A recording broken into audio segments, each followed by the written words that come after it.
नमस्कार दोस्तों, रूहानी रिश्ते में आपका स्वागत है। पार्ट 3। अगर आपने इस कहानी के पार्ट 1 और 2 नहीं देखे हैं तो जरूर देखिएगा। कहानी वहीं से शुरू हो रही है।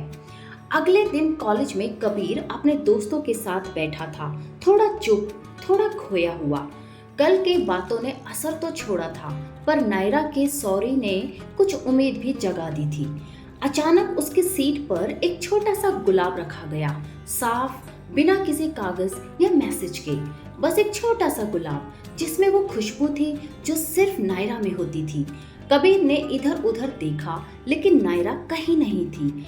कुछ घंटे बाद लाइब्रेरी में एक किताब ली तो उसके बीच में एक छोटा सा फोल्डेड नोट मिला। उस पर बस 2 लाइनें थी। माफिया जरूरी नहीं, पर जब दिल सच में अफसोस करे तो एक मुस्कान बहुत कुछ कह जाती है। कबीर उस पर्चे को पकड़कर बस मुस्कुराता रहा। वो जानता था ये नायरा का ही काम है, पर ये नायरा कल वाली नहीं थी, ये कोई और थी और अब खुलकर महसूस कर रही थी। शाम को क्लास खत्म होते ही नायरा उसके पास आई, सफेद कुर्ते में, खुले बालों में, आंखों में थोड़ी झिझक और बहुत सारा प्यार लिए। चलो ना, कहीं बाहर चलते हैं, नायरा बोली। आज मेरी ट्रीट। कबीर को यकीन नहीं हुआ। ट्रीट? किस बात की? नायरा मुस्कुराई। उस एक दोस्त की जिसने सबसे पहले मुझे मेरी नजर में गिराने से बचाया था।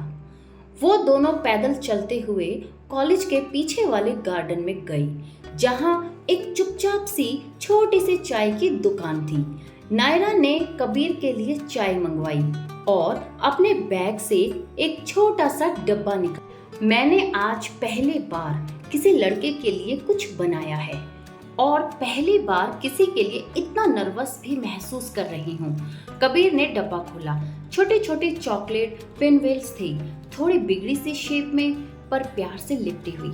कबीर ने एक खाई और बोला, इतनी टेढ़ी चीज कभी इतनी मीठी नहीं लगी।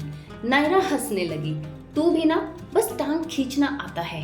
और फिर शाम उस चाय की चुस्की, चॉकलेट की मिठास और 2 धड़कनों की खामोश बातें सुनती रही। ख्वाबों की उड़ान और टूटते रिश्ते। कबीर का दिल सालों से एक ख्वाब को पूरा करने की आग से जल रहा था। विदेश जाकर बड़ी नौकरी करना, अपने परिवार का नाम रोशन करना।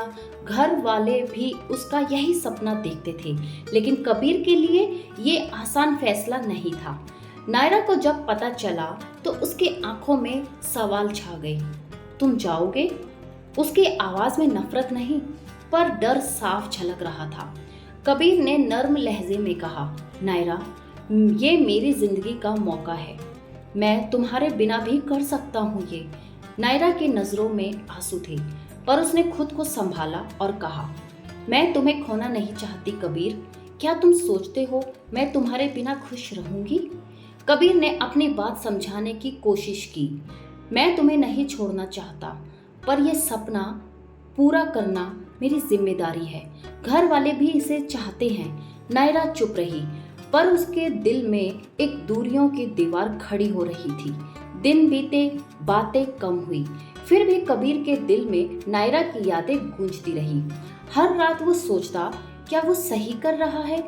फिर एक शाम जब वो अकेले में बैठा था, नायरा ने धीमी आवाज में कहा, कबीर, मैं तुम्हारे सपनों का साथ देना चाहती हूँ, पर डरती हूँ कि कहीं हम इस दूरी में खो न जाएं।